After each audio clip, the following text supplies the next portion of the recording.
Chapter 11. Violence solves nothing unless you're a killer. Jared's point of view. Tears rushed down my face as I tried to hold into sobs. Please be okay, Violet. Please say you're alive. How could this happen? My sweet Violet. I know for sure that isn't so cruel. So he wouldn't take my Violet away from me, right? Poor Violet. Just keep hope. A voice told me, yeah, keep hope. Even though she was still clawed by Rake and stabbed by that bitch Jane, I'll still keep hope. Gosh. Wait till I see her. The next time I see her, revenge will be taken. I swear. Something will happen to her. She hurt my Violet, so I'll hurt her. It's all her fault. No, exactly, you know what. It was all Jeff's fault. If maybe he wouldn't have came into our lives, perhaps this wouldn't have happened. Violet wouldn't have stayed in Jack's doctor-like room while Jack was performing surgery on her. If he wouldn't have came, Jane wouldn't have stabbed her. I instantly got up, prepared to face Jeff. My feet stomped on the floor as I made my way where the hell he was.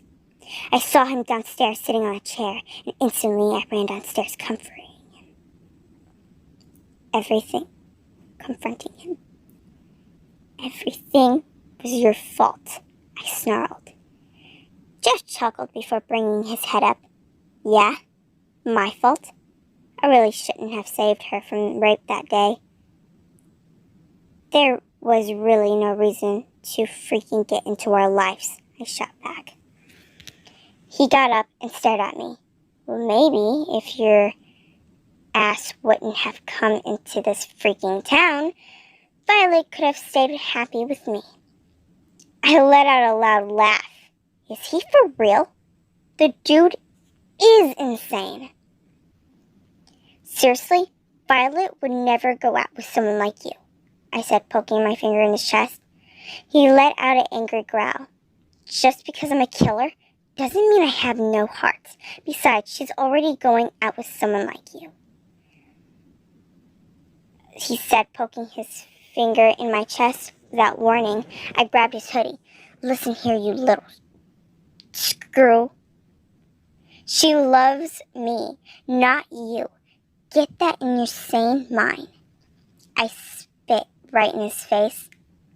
The idiot apparently got angry. He let out an insane chuckle before he brought his fist into my jaw and punched me. I staggered back, shaking my head. Oh, okay, so he wants to fight. He'll get one. I instantly ran to him as I then kicked him right in the jaw. The freaker fell to the floor. I earned a loud laugh from him. Jeff slowly brought out his knife. Oh, so you need a weapon to kill me, I said. Nope, just putting it away, he shot back as he threw the knife. You know I've killed 50-year-old men who've tried to protect their family. I still don't freaking understand why you freaking think you're gonna freaking win, he said. And so the fight began. Jeff attempted to punch me, but he missed. I luckily punched him in the face, but the little freaker just laughed maniacally. And so the rest of the fight went like that. I missed attacks.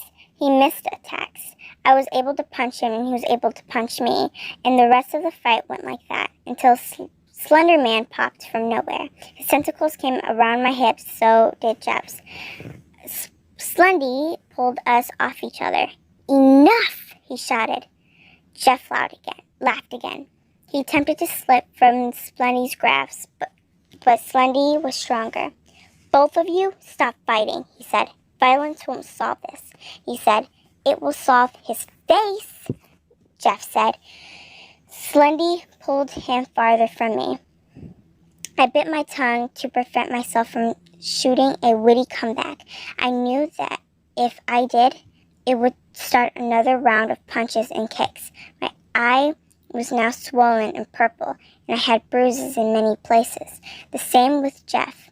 There were scratches here and there, purple and blue eyes, but the little maniac couldn't care.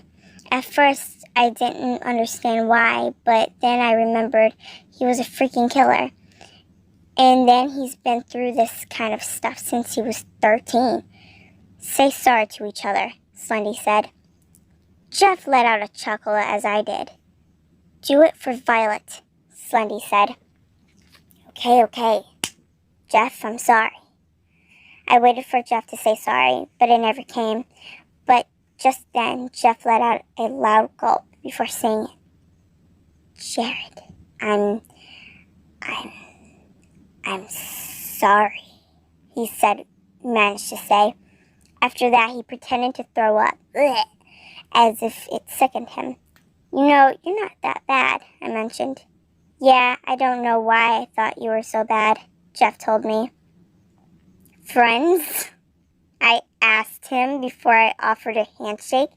It took him what seemed to be all eternity. Friends, he said his smile getting wider as he accepted my handshake.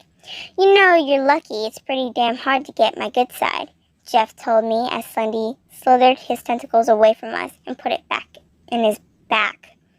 Yeah, you're lucky too. I wouldn't be friends with this guy who's a crazy serial killer and also in love with my girlfriend, but you're okay, I shot back as I let out a chuckle. Both of our heads shot into a direction of where we heard a door open and then close, and downstairs came Jack. My heart sped faster as I saw he was looking very sad. Oh no. No, it can't happen. Why are you looking so sad? I asked. Please tell me anything, but don't say those words. Don't tell me. Jack put his head down before he slowly shook it. And right there, it felt as if someone shot me in the heart. 3 words ran in my mind. Just 3. Violet's dead. And just like that, my heart stopped beating. Time stopped. Everything stopped. I heard nothing but my own sobs. I felt nothing but the tears that welted my face. I saw nothing but the ground. I smelt nothing, for my nose was blocked with sniffles. It couldn't happen. It's a lie. Violet isn't dead. He's just kidding. He's a liar. Jack's a liar. My darling is not dead. But deep down in a non-existent heart, I knew that Violet is dead. But I simply refused to believe it. She can't be dead. The world can't be that cruel. Jeff turned me around before he spread his arm, offering a hug. Something I really needed. I accepted his hug, sobbing loudly. It just can't be. But it did. My Violet is gone. The one I fell in love with in high school. Her adorable laughs, her beautiful smiles, her angelic voice. All of it is gone. We had so many plans, I shouted to anyone who was willing to listen. And then beyond, I heard Sally crying. Life will never ever be good now, not without Violet. I just wish I could go back in time and save her. I just wish Jane and the Rake were dead. I just feel like killing myself. I felt a tap on my shoulder. I turned around to meet a goofy Jack. Goofy? What's he so happy about? Why is everyone so sad? Jack shouted. Why? My freaking princess died. But then Jack said something that changed all of our moods and sadness. He said, it was just a joke. So that means Violet is not dead, she's alive. Yeah, she's alive, everyone. It was just a joke, Jack yelled. All of us were too happy to be angry with Jack. Everyone cheered and clapped. Violet's alive. Her sweet laughs her smiles. I'll be able to see them. Violet is alive. Without thinking about it, Jeff hugged me tight. Slendy hugged his younger brother. Masky fist bumped with Hoodie. Jack in bed shook hands. Smile and Sally both jumped around excitedly. And just like that, time unfroze. My heart fell to its rightful place. My mind was once again active. Violet is alive. My sweetheart, my darling, is alive. Everyone, including me, whistled, cheered, clapped, hugged, everything. Can we meet her now? Sally asked excitedly. No, I gave her a sleeping pill so she can rest. You guys can leave gifts, but don't make too much noises in the house. Only when she's awake you can meet her. Jack's smile widened, and he spoke with these words. I can't believe it. My Violet is not dead. She's alive. Everyone said congrats, mostly to me, but I'm the happiest man in the world. My Violet is alive. I'm so lucky. I love everyone. I love Violet. Violet is alive.